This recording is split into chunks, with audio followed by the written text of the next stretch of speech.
All right.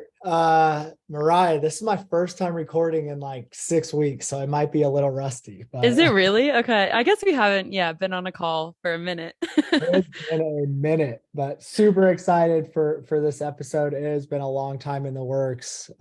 We've got Casey, founder and CEO of Skylab Media, and we are really excited about the emerging partnership between Skylab and Malomo.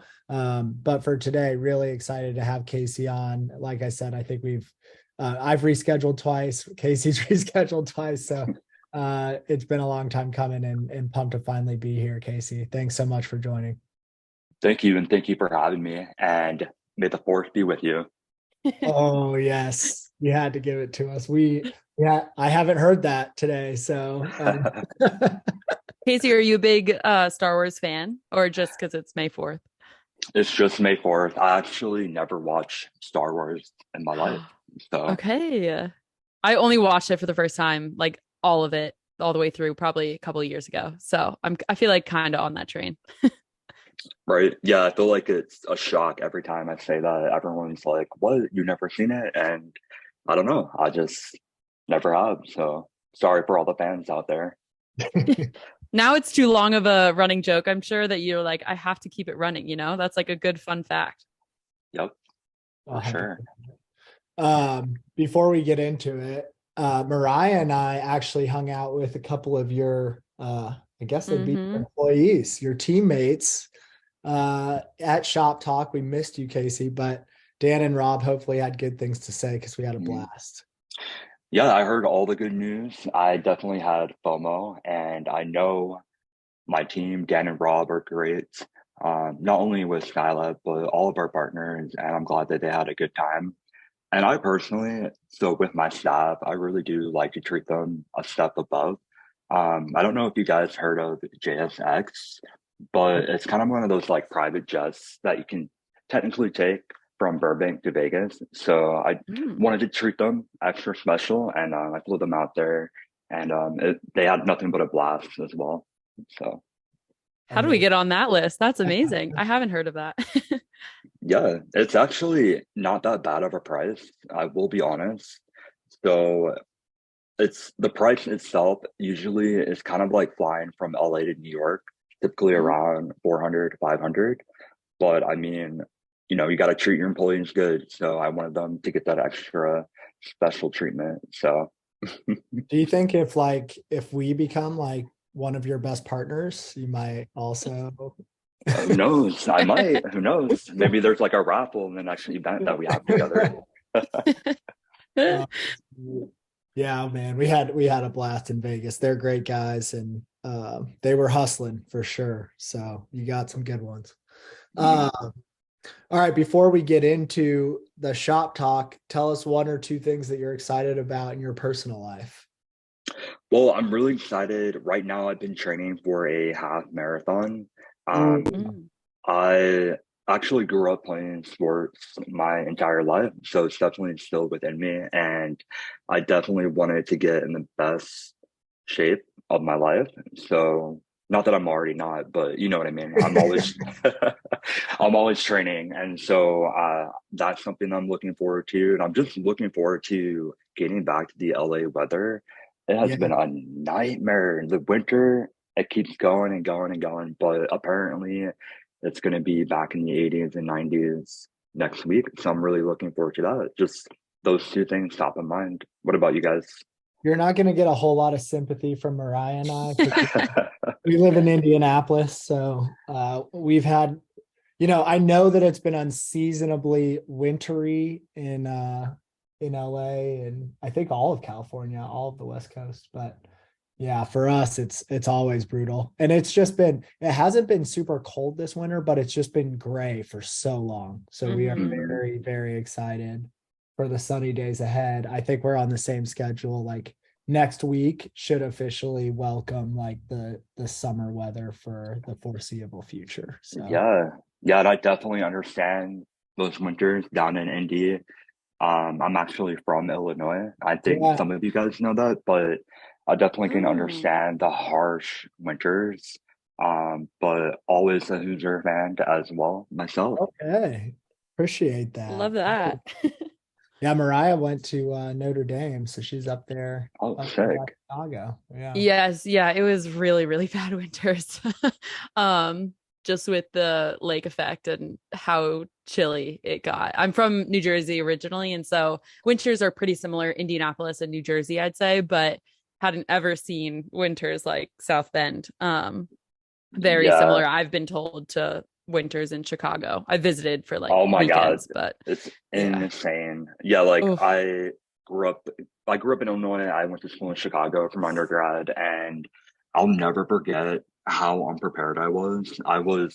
It was during those polar vortex, and I oh my was God. in my Yeah. younger 20s, and basically from the moment I stepped outside of my apartment to the bus stop to head to downtown, I guess I didn't like dry my face enough, and my like eyebrows, my eyelashes like started to freeze Oh Oh, yeah.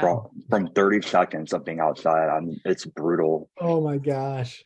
Yeah, we had a polar vortex while I was at school as well, and I remember it was after like some practice one day, and all of us with like longer hair, it just froze. Like we had to wait so long for it to defreeze because we were like, it's gonna snap. Like it was crazy. Like head to toe, skin like can't be showing. It was like so Scary. wild. Yeah. But those days hopefully are no longer in my future. Yeah, I definitely don't miss it for sure.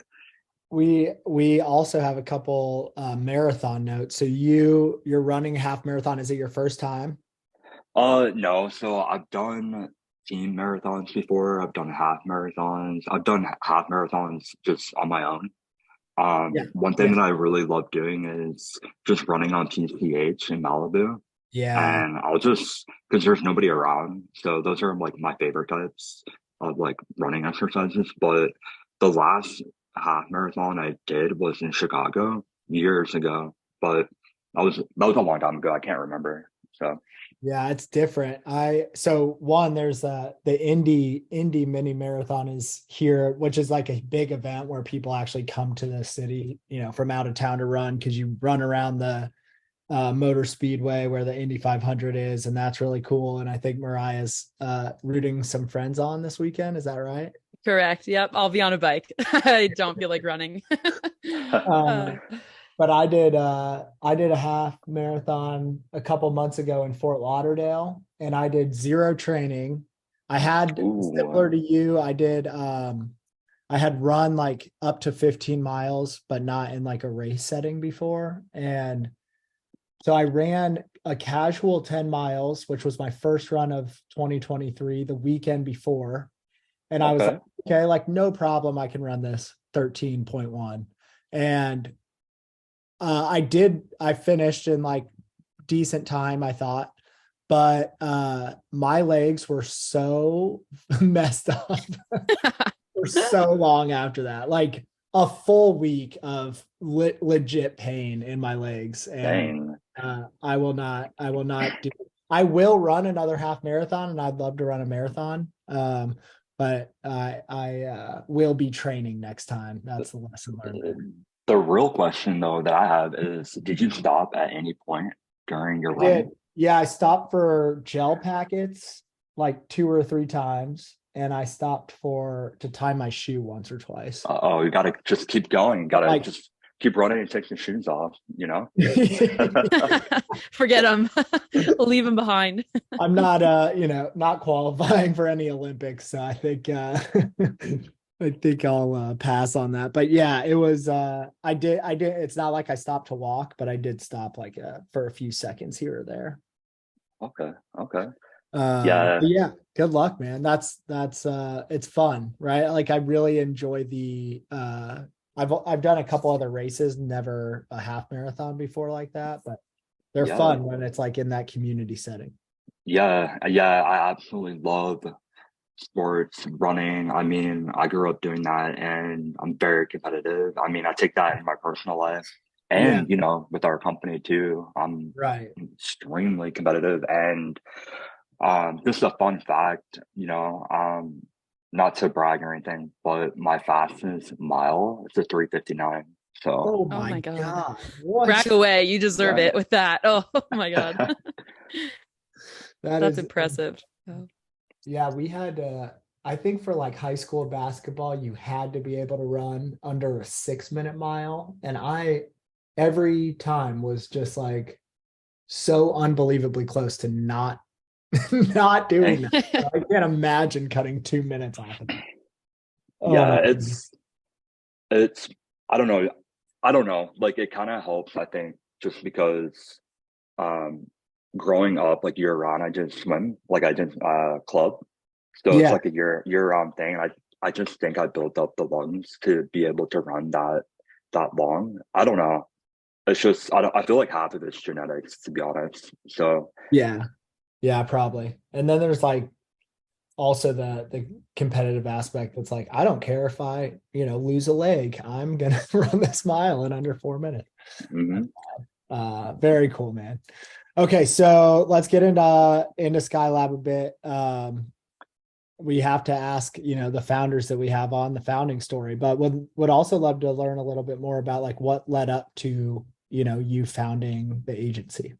Yeah, so fun fact, I actually used to work at Hawk Media, Music, Client Boost, Mm. Yeah. IBG Media Brands. So We my just posted the episode with Eric from Hawk today, actually. yeah, Yesterday, this week. er, This mhm, week, yeah. It's Thursday, Noah. Yeah. Feels like yesterday, but yeah.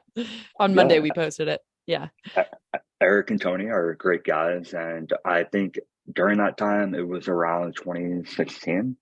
So that was kind of when they started to take off. And I got to work closely with Gian and a few others. And I think just overall, my whole background is in marketing and advertising. I've been doing this for over a decade, and I got to have that firsthand experience in different growth stages of marketing agencies and their businesses. And so over time, I started to realize, missed opportunities with agencies, not from a CEO level, but from an employee level, and, growing my career in that regard. And I think I had a very valuable experience that not many founders have when they start a company in that regard. So over time, for me personally, I always look at myself as a leader and I possess those leadership qualities. And so I wanted to take what I learned from these agencies and apply a better way of doing things, not just with client relationships, but also with employees and how we treat our staff. And I think when you combine those two efforts, it's great because you always get to have a better retention, better quality work, and therefore you're likely to have better outcomes with all regards in a structure. And so one of the things that I started right away when starting Skylab back in 2019 was just focusing on differentiators in a sense of how we brand ourselves, our organization structure, how we respond to client feedback and relationships, and also obviously be performance focused, making sure that clients are consistently going above the bar with their KPIs. And so just over time, we continue to grow. And we are here where we are today with Skylab. The company has been around for 4 years. And each year we just continue to get better and better with our efficiencies, our staff, operations, our client relationships. And I pride ourselves in a sense that our customer retention rate is around 90%. Wow. And that's without any outside funding. The company itself has bootstrapped this entire time. We're now in the process of getting a round of funding, but I think just to go through 4 years of not having any funding, that's a lot because I mean, for me, I can't believe I didn't wait. I can't believe I didn't start any sooner, to be honest. So Yeah. So I think what's really interesting is like you had all this experience with other agencies and thought you also possess leadership qualities. And I think a lot of people would just naturally think like, well, I'll just like become a manager, and a people leader within these much larger orgs where they have access to merchants and have the scale, right, that you would be missing as a bootstrapped startup agency. What do you think like possessed you to be like, nope, I'm gonna do this on my own? Well, I think, well, a couple of things. I think one thing that I've always looked up to was the leadership at Mute Six, Stephen in particular. I Yeah. think that his attitude really inspired me to kind of look at myself and be like, well, if they can do it, why can't I? I mean, there's America is a capitalistic society, um, the land of opportunity. And so, because of that, there's so much opportunity to start your own business. And I just became more and more wanting to start a business. Yeah. And I think it's just something for me, comes natural. I've Sure. always enjoyed businesses. I've always enjoyed the entrepreneur spirit. And so I felt like it was the right time to start that venture.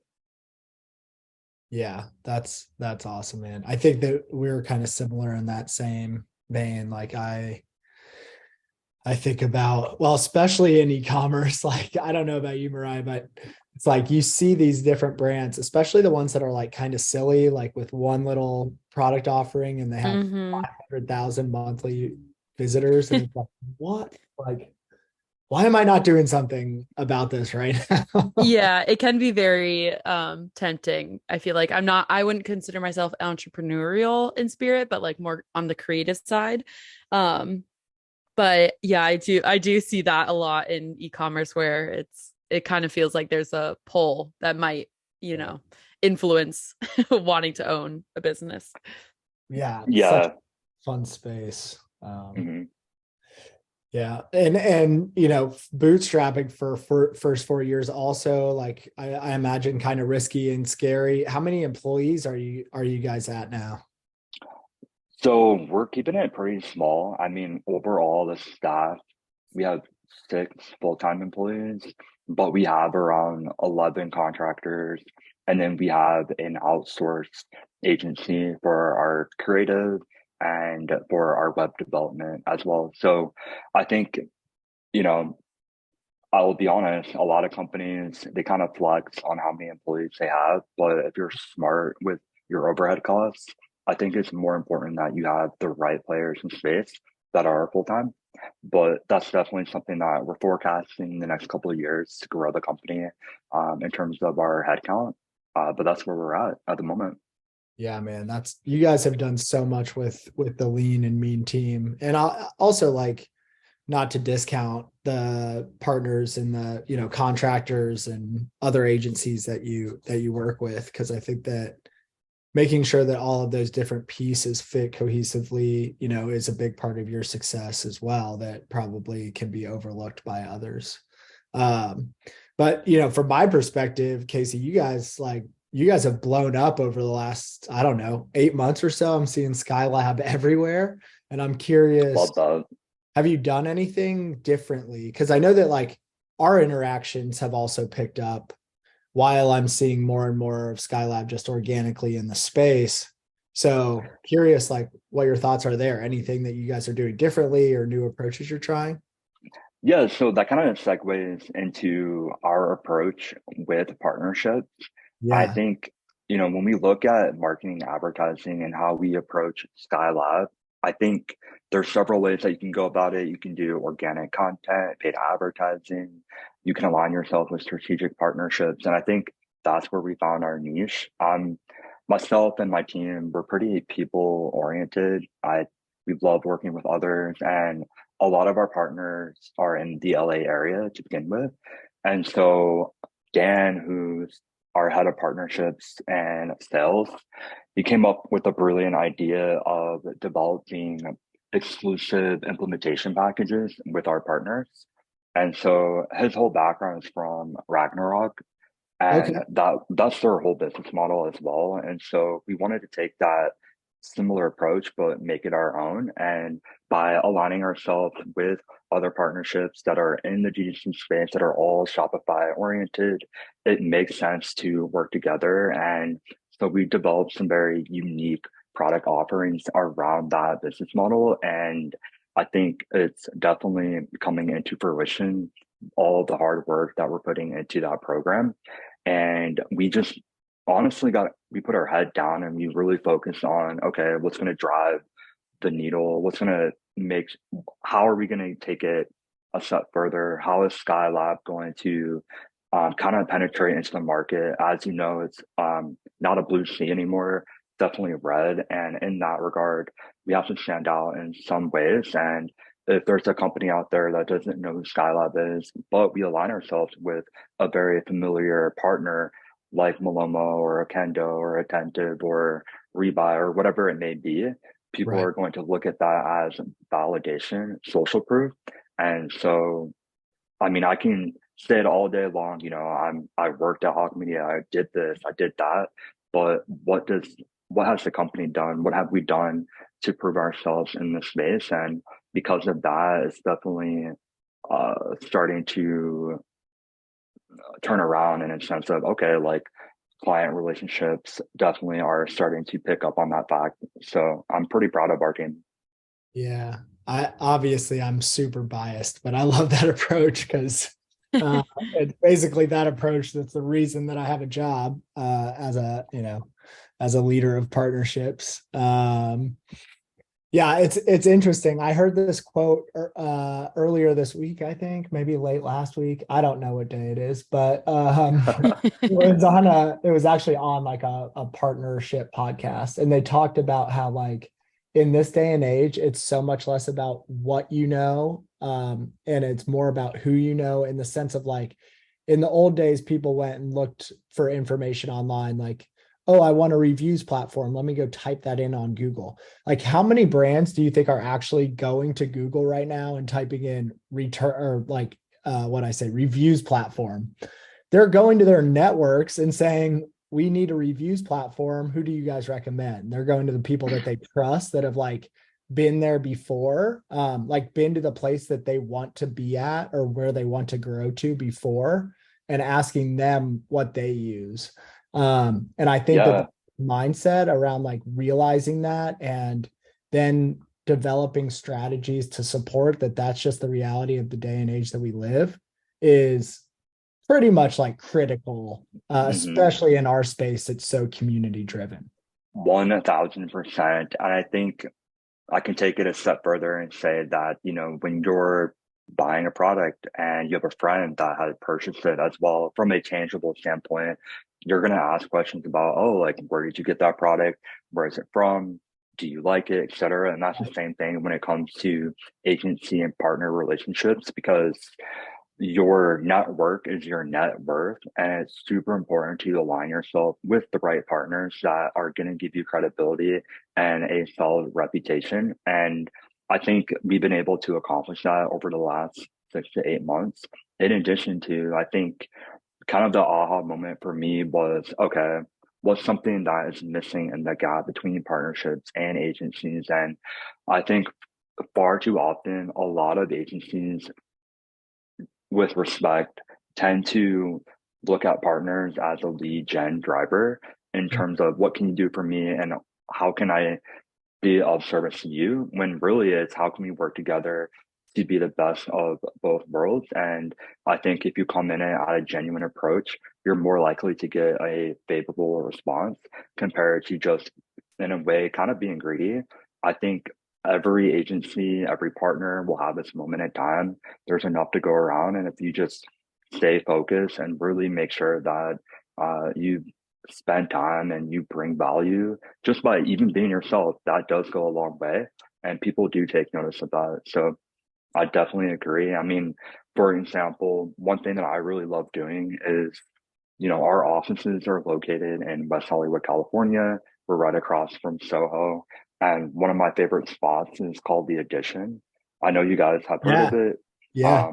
We're right next to it. And, you know, one thing that I've always been told is, you know, find a spot that you love going to, introduce yourself to all the staff, the managers, really, you know, put yourself in front of that audience. And then every time you bring a client or you meet up with someone for a potential networking event, bring them there. I mean, when you demonstrate, your environment, and you treat your staff, your people, close relationships well, it really does magnify the person that you are and the company that you are that much more. So we do that often too. I mean, it's a plug, but I love that place. I mean, it's great. Yeah, they have a couple. I think I've been to a couple of their other like properties, but I haven't been to the one in WeHo. That's cool. That's good to know. And also like a great tactic that you just laid out that we haven't heard before, but I think Hmm. it's powerful, right? Like you walk in and everybody greets you by their first name and is happy to see you. What do you think that person that you brought there for the meeting thinks? Like it's Exactly. pretty natural like psychology there, social psychology there. Um but yeah, I love the approach you guys have taken with tech partners and with us. And one of the things that are themes I think that came out of or that I thought of when you were talking, Casey, is if you think about your like if I think about all of our agency relationships as just revenue drivers, I am not doing my job well. And the reason I'm not doing my job well is because revenue shouldn't be at the center of any partnership. That's real goal in all of this is to like better serve our merchants, right? The Hmm. merchant should be at the center. If we put the merchant in the center, we start to think about creative ways that we can bring value to the ecosystem outside of just like direct revenue producing things. One of the things that I love about our relationship with Skylab is you guys have brought ideas to us on how we can do co-marketing together, how we can take some stuff off of your plate and vice versa from time to time to help us get more educational content and thought leadership out into the marketplace that can help, the merchants that we're either currently serving or that we'd like to work with over time. And then revenue sort of comes as a result of all of that, but it shouldn't be like the first and only thing that's thought about in the Hmm. vendor to agency relationship. And I think that Skylab's a little bit unique in that approach, to be honest with you. What are Yeah, what are your thoughts? I agree. And I think that I've met many merchants, many potential clients. I've met many opportunities. And I mean, I've been to networking events where often brands are approached, um, and they see the writing on the wall. They see that they're trying to, sell them a service to them. And I think when you get a genuine response where you focus on the merchant, it works out in the long run because one, you're trying to make sure that the brand is successful with their KPIs and their growth as a business and what their needs are. But then again, coming together as an agency and a partner to provide solutions that go hand in hand with their strategy is the ultimate win because as an agency, we're helping the partner be stable in their approach with maybe an implementation, showing the value to the client on why you should work with this partner. And then in return, the client ends up getting more value because they're getting growth from a consistent manner. We talk a lot about retention, life cycle efforts, and having the right partner stack is crucial for any brand today to drive success long term. And when you take it in that approach, they're more likely to be receptive to potentially trying a new product or a plugin. But if you do it the other way around and you just say, hey, like we recommend this, or when you're talking to a new prospect and you just go up to them, you tell them like, hey, like, have you done X, Y, Z? They're gonna just see that as like a poor sales tactic. So when you combine both efforts, I think kind of going on a tangent here, but you get the idea. No, I don't think it was a tangent at all. I agree with all of it. And I think that is something that makes Skylab a little bit unique in a positive way, in my opinion. Outside of that, it's kind of going a step further on the preferred tech stack. I'm curious if you want to share sort of some of the tools that you're working really well with. That's cool, no pressure there. But I'm curious more so like how do you evaluate what technologies, because there's so many in the same category these days, you're gonna end up working with, implementing, recommending to clients. Hmm. Well, we always let's take it a step back. So when we talk to an open opportunity, or whatever it may be in the sales cycle, we really look at where they're currently at within their business model. And then we ask them what their goals are in terms of this month, next quarter, month, or year over year. And based on that discovery, we then look at our MarTech solutions and identify what solutions at that time would be best. And so it could either come down to the pricing, their in terms of if they have the budget, if they're looking to meet more aggressive goals with their MER or their ROAS, or they're looking to try something out as a beta opportunity and then further implement down the line, because every brand is at different growth stages. So mid-market to enterprise, they might take a little bit longer to cross implement a new partner stack, whereas a mom and pop shop or a startup, they're more likely to try something out right away. But it really comes down to aligning with what their business needs are. Because at the end of the day, like, we can recommend 10 merchants or 10 solutions for that merchant. But if, they're not hitting sales, or maybe they're restricted with their budget, it wouldn't make sense to recommend all 10. It's more taking a crawl to walk approach. But that's kind of how we identify it with potential clients. I think, we're always going to recommend partners like Malomo, Rebuy, Okendo, Triple Well, Northbeam. Those things are kind of crucial to look at your attribution in sales, retain customers from start to finish, make sure you're on brand, have those reviews. But at the end of the day, if you don't have sales coming in, what are those platforms good for? So that's why we always lean in on performance marketing in the D2C space first. And then over time, once we start to see a positive return, we'll slowly recommend implementation packages or MarTech solutions that are a good fit for them.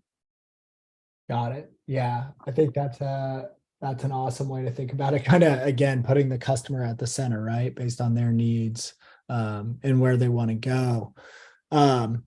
Yeah, I think there's, some agencies, for better or worse, right? They have a preferred tech stack that they sort of recommend up front to most of their merchants, and that can work too. But a more tailored approach, especially when you're working across different verticals and different, sizes of merchant in terms of capacity on their end, employee count, and different growth targets. I think that makes a whole lot of sense.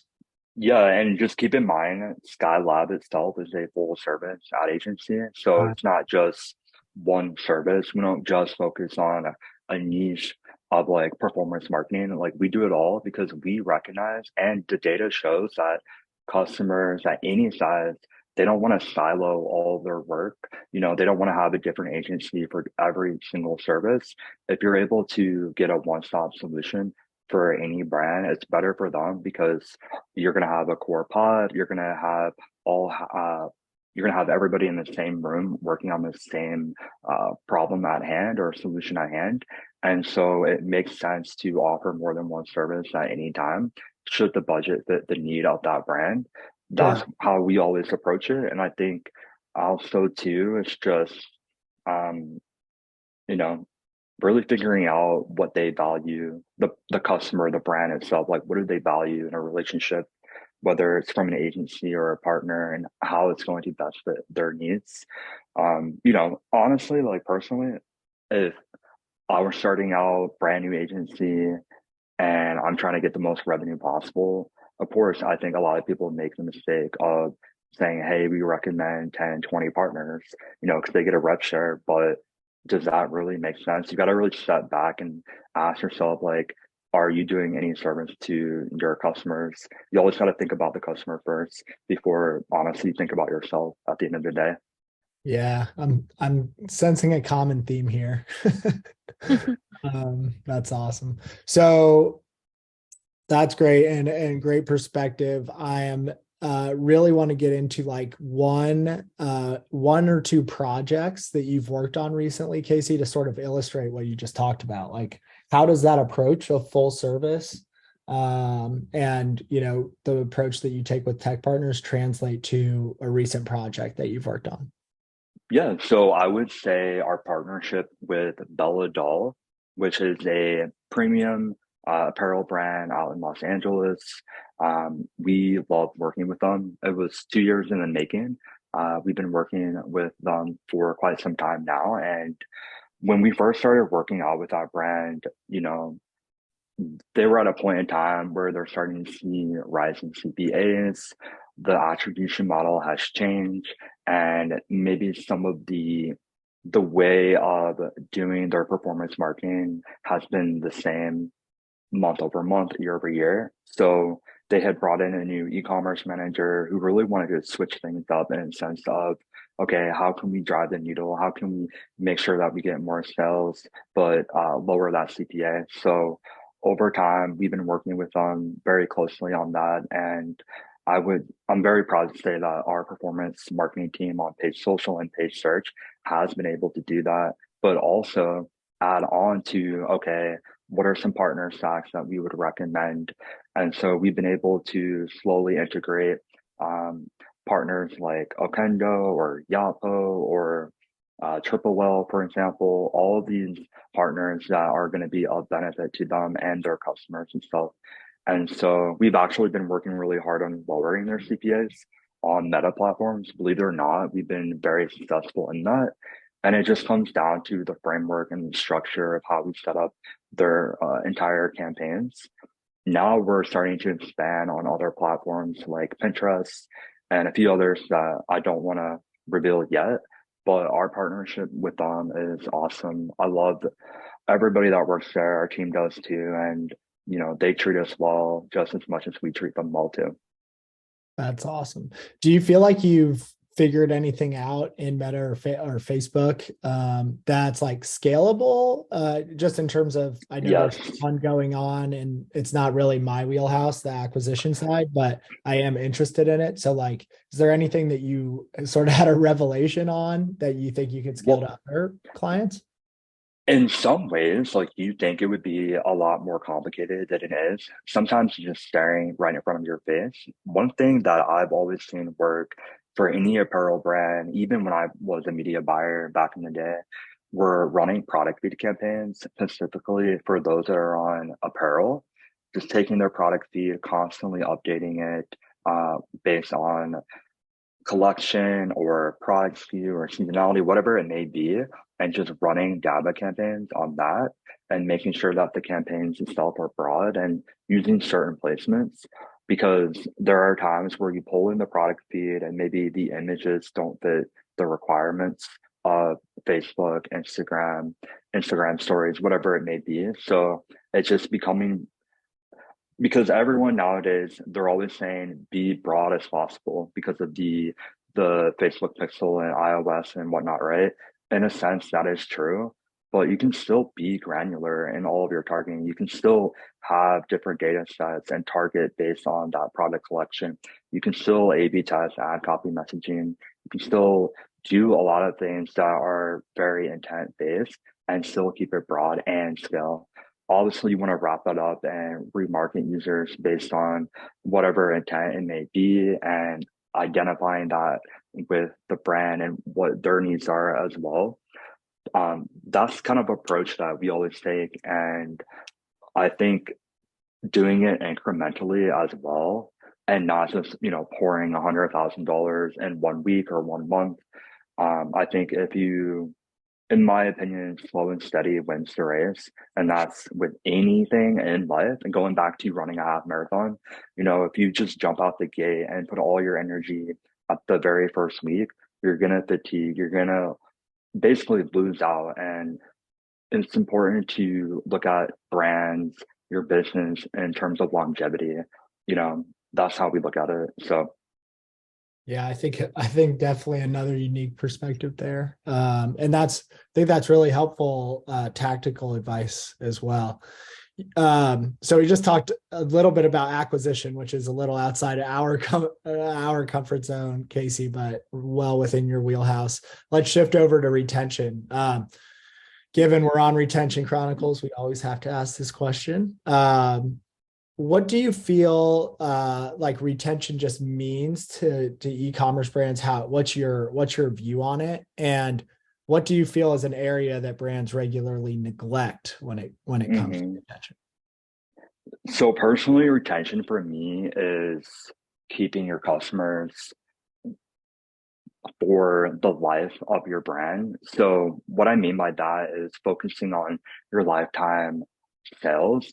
So what does that mean from a business owner? How can you properly forecast your business model? How can you make sure that you're purchasing the right amount of inventory each quarter, making sure that these products are fulfilled and shipped out to your customer, all while making sure that everybody's happy and to your employees, to your uh, inventory order guys, to the people that are ordering your products, your customers, whatever it may be. It's very it's a hard balance at the end of the day. So one of the easiest ways to maintain your customer base is looking at the value of that customer. Often, like we just talked about acquisition, so many brands focus on that first purchase, acquiring that customer, but what are they doing to retain that customer? How can we make sure we keep them locked in and ready to purchase time and time again? So I think it's so important to make sure that when you're looking at your LTV, LTV, LTV, what does that actually mean? And making sure that you're constantly looking at new ways to excite your customer base, whether that's a subscription model, whether that's keeping your order on brand, such as using Maloma and keeping the excitement with that customer from start to finish, making sure that they have an experience. And again, like an agency, brands are constantly trying to stick out and get someone's attention to purchase the product. Once you've done that, what are you doing to keep that customer? And it's really important to know your KPIs, to know the value that you bring to your customers, and to keep them excited. And it's constantly engaging them with new content, new product feeds, just keeping it fresh. I mean, just because you have a product and it does well the first time, people are going to forget you eventually. So it's constantly thinking about, I mean, it's with life in general. So Yeah, you just gotta, yeah. yeah. We've had a lot of like business or e-commerce lessons that apply directly to life lessons as well. Gotta Mhm. love it. Um, but yeah, that's awesome. I think we talk a lot about what isn't so awesome, which is just like how insanely expensive it is to acquire customers. And Very. it's no longer like because the days of like first purchase profitability are so far gone. It's like it's not just like you shouldn't acquire net new customers if you don't have a plan to retain them and get them to buy more, get them to buy the second or third or fourth time or whatever it costs to make them profitable. It's literally you will go out of business. Like it's Hmm. no longer a nice to have. The reality of the situation is in today's world, like acquisition cannot just fuel all of your growth. You must grow through retention, because if you churn that first customer after their first purchase and you do that repeatedly, you will literally be out of business.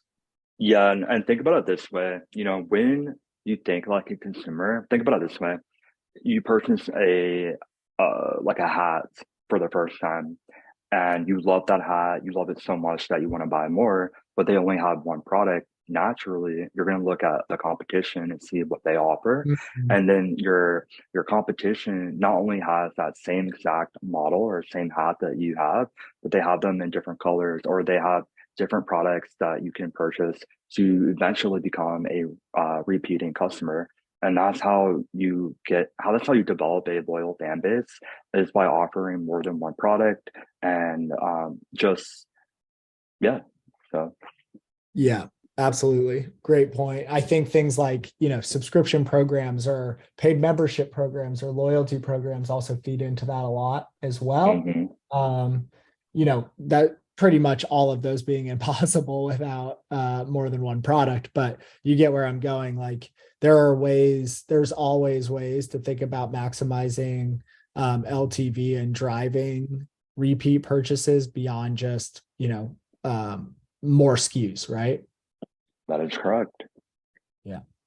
Um, okay, so we're coming up at time here. Great lessons learned. Give us, because it's been an awesome journey for you so far, working at some of the biggest agencies, most respected in the space, and then starting your own. Certainly a unique and very cool path. Like, what are one or two things that have helped you get to where you are today, Casey? Yeah, so personally, I think one of the best life lessons I think would be really important to know is never give up, continue to keep trying. Running a business is very hard. People just look at how much money you make or look at how successful you are from a uh, kind of a holistic overview, but they don't see how hard it is to day in and day out run a business. And you can literally apply that to your personal life as well. I mean, there's a lot of things that people don't talk about that, the world doesn't want to see of you, but it's really important that you stay true to yourself, you keep going, even when it's super hard. And those are people that are successful that win at the end of the day because nobody likes a quitter. People want to keep going. They want to work with the best of the best. And part of that is your attitude. I think one of the things that I've always, took with me is, your attitude does make a big difference. And you have to put yourself in an environment where it's conducive of that. So if you're not happy somewhere, you're working at a company that you don't like, whatever it may be, leave. I mean, the world is your oyster. You can do anything you put your mind to it, but just always know that you cannot give up even when things are tough. There are a lot of business leaders. There's a lot of people that are very successful, but they had dark days too. So if you just keep going, keep trucking along, you're going to be just fine. And that's what people see. They respect people personally and professionally for keep going, even when it's not all great. So I always like to say that because I think it's very important to have that attitude. I love it. I talked to my sister earlier, and something you said in there made me think of a conversation we had. I like how you said, successful people, or the people that you view as successful, right? They've certainly felt the same way that you do right now, or the way that you did when you're going through a tough time. And what I'm realizing, like, as I get older, I think is like when you're going through a tough time, there's very little that can make you feel better. Like, you just kind of have to suck it up and know that, like, this is a season of winter and like there is a summer around the corner.